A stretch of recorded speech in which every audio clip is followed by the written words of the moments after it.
Chapter 10, exercise 10.3, question number 3 கான solution. Question number 3, find the differential equation of the family of circles passing through the origin and having centers on the x-axis.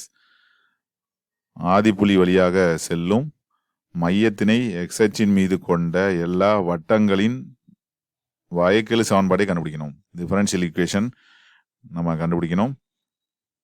மையம் வந்து எங்க இருக்குன்னா X ஆக்சிஸ்ல இருக்கு. ஆதிப்புள்ளி வழியாகவும் செல்லுது. ஆதிப்புள்ளி வழியாக செல்லுதுன்னா centre வந்து X axis. Radius வந்து என்ன வேணா இருக்கலாம். அப்போ ரேடியஸ் தான் இங்கே ஆர்பிட்ரரி கான்ஸ்டண்டா இருக்கும். இப்போ சென்டர் வந்து இங்கே இருக்குன்னு வச்சுக்கோ. இப்போ பாசிங் த்ரூ திஸ் ஆரிஜின் அப்படின்னா கண்டிப்பாக இப்படி தான் போயாகணும். அப்போ ஏங்கிறது அதோட சென்டர்னா ஏ கமா 0னா அதோட ரேடியஸும் ஏ தான். அதை நம்ம பார்த்தோன்னே கண்டுபிடிச்சிடலாம்.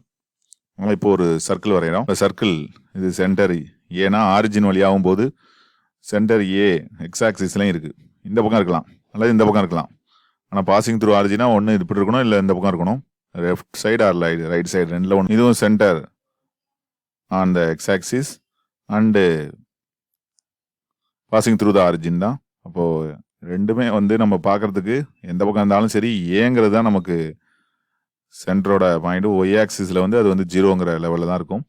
அதனால் நம்ம சென்டரை வந்து ஏக்கமா 0ன்னு எடுத்துக்கலாம். ரேடியஸ் வந்து எந்த பக்கம் பார்த்தாலும் இப்போ இந்த பக்கத்தில் எவ்வளோ தூரத்தில் இருக்கும், ஏல இருக்கும். இதில் நம்ம ஏ மைனஸ் ஏன்னு கூட எடுத்துக்கலாம். அப்போ நமக்கு ஏதாவது ஒன்றில் தான் எடுத்துக்கலாம். Either this or this. அதை ஏதாவது ஒரு வட்டம் நமக்கு எடுத்துக்கிட்டு அதோட வைக்கல் சமன்பாடு கண்டுபிடிக்க வேண்டியதான். ரேடியஸ் வந்து ஏ, சென்டரும் ஏக்கமா 0 தான் நம்ம எடுத்துக்கிட்டாகணும். அப்போது ஈக்குவேஷன் ஆஃப் சர்க்கிள் தான் நமக்கு தேவை. Equation of family of circles, இந்த வட்ட தொகுப்பின் சமன்பாடு என்னவா இருக்கும் அப்படின்னா இதோட மையம் வந்து ஏக்கமா 0வா இருக்கும், சென்டர் ஏக்கமா 0. ரேடியஸ் வந்து என்னவா இருக்கும், ஏ. ஆரம் வந்து ஏ அப்படின்னு நம்ம எடுத்துக்கோம். தெரியும் நமக்கு ஃபார்முலா எக்ஸ் மைனஸ் ஹெச், அதோட சமன்பாடு x minus h whole square plus y minus k whole square equal to r square. ஆறுங்கிறது தான் இங்கே ஏ, இது ஹச், இது கே. அப்போ என்ன கிடைக்கும் நமக்கு, x minus a the whole square y minus a 0. அப்போ ஒய் ஸ்கொயர்னே போட்டுக்கோம் ஈக்குவல் டு ஏ ஸ்கொயர்.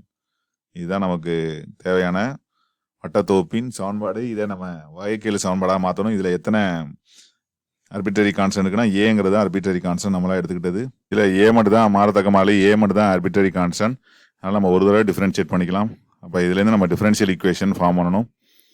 அதனால் ஃபர்ஸ்ட் என்ன பண்ணலாம், differentiate with respect to X. Differentiate with respect to X. எக்ஸை பொறுத்து வகையிடுறோம். என்ன கிடைக்கும் நமக்கு, எக்ஸ் மைனஸ் ஏ ஹோல் ஸ்கொயரை டிஃப்ரென்ஷியேட் பண்ணால் 2 இன்ட்டு எக்ஸ் மைனஸ் ஏ. உள்ளே இருக்கிறத டிஃப்ரென்ஷியேட் பண்ணால் 1 தான் கிடைக்கும். ப்ளஸ் ஒய் ஸ்கொயரை டிஃப்ரென்ஷியேட் பண்ணால் 2y. எக்ஸை பொறுத்து பண்ணுறதுனால ஒய் டேஷ் அப்படின்னு போட்டுடுறோம். ஈக்குவல்ட்டுக்கு அப்புறம் இருக்கக்கூடியது ஏ ஸ்கொயரை பண்ணால் 0 ஆகிடும். இதில் ரெண்டுலேயுமே 2 இருக்குது, அதனால் 2ஆல் டிவைட் பண்ணிடுவோம். கிடைக்கக்கூடியது x minus a plus Y dash equal to 0.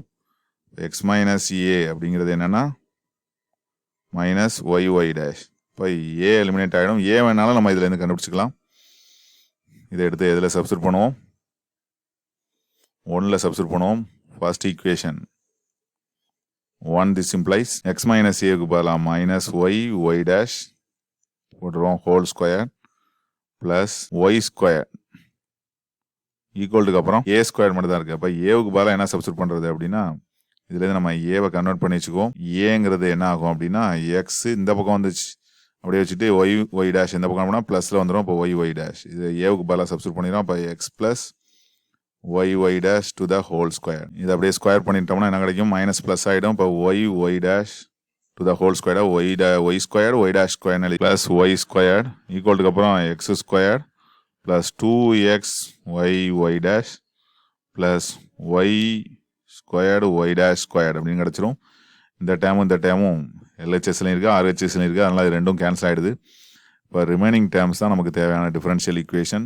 என்ன அப்படின்னா Y square equal to X square plus 2x Y dash அப்படிங்கிறது தான் தேவையான டிஃபரன்ஷியல் ஈக்குவேஷன். இதை ஒரே சைடு கொண்டு வந்து கூட எழுதலாம். ஒய் டேஷ் போல dy/dx கூட போட்டு எழுதலாம். 2x y dy/dx.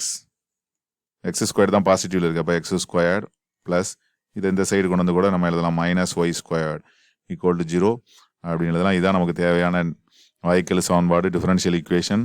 இதை நம்ம வந்து ஒரே ஒரு ஆர்பிட்ரரி கான்ஸ்டன்ட் அப்படிங்கிறத கண்டுபிடிக்கிறோம். இதில் சென்டர் h,k ரேடியஸ் a அப்படின்னு இருந்தாலும் ஒரே கான்ஸ்டன்ட் தான் வருது, ஆர்பிட்ரரி கான்ஸ்டன்ட் அப்படிங்கிறத நம்ம கவனமாக கண்டுபிடிக்கணும். அதனால் இது எக்ஸசைஸில் கொஞ்சம் கவனமாக போட வேண்டிய ஒரு சம்மு. ஃபஸ்ட்டு இந்த சமன்பாடை உருவாக்கிட்டோம்னா அதுக்கப்புறம் டிஃபரன்ஷியல் ஈக்குவேஷன் உருவாக்குறது ஒன்றும் பெரிய விஷயம் இல்லை அப்படிங்கிறதையும் தெரிஞ்சுக்கணும். சம் புரியும் நினைக்கிறேன். தேங்க்ஸ் ஃபார் வாட்சிங்.